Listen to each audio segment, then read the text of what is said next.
अमचन music की शानदार प्रस्तुति।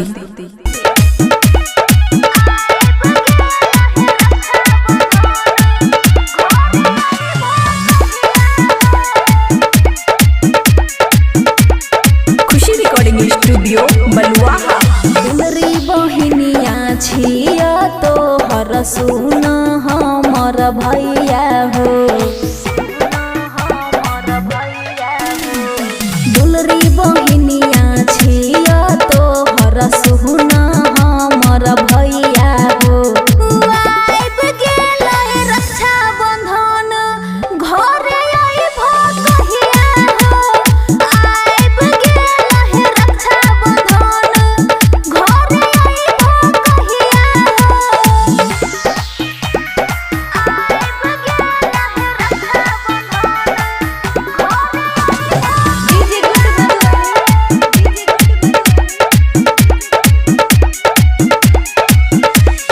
रक्षा बंधन के परब भैया होय छै जे महान हो। भाई बिना जग सुना लागै जानै छै जहान हो। रक्षा बंधन के परब भैया होय छै जे महान हो। भाई बिना जग सुना लागै जानै छै जहान हो। राखी से भर देब सुन तोहर हम बहिया हो।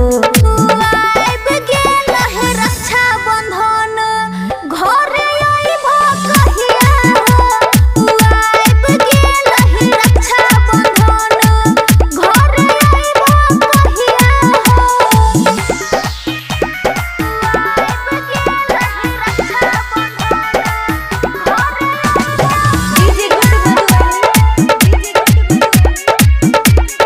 खुशी रिकॉर्डिंग स्टूडियो बलुआहा। सोनवा के सिकरिया लेबा डबल गिफ्ट हो। तबे हम राखी करबा भैया तोहर शिफ्ट हो। सोनवा के सिकरिया लेबा डबल गिफ्ट हो। तबे हम राखी करबा भैया तोहर शिफ्ट हो। समय ने बेसी लगई हा सुन तू हमर भैया हो। आइब गेलै रक्षा बंधन घरे आइब कहिया हो। आइब गेलै रक्षा बंधन घरे आइब कहिया हो। खुशी रिकॉर्डिंग स्टूडियो बलुआहा।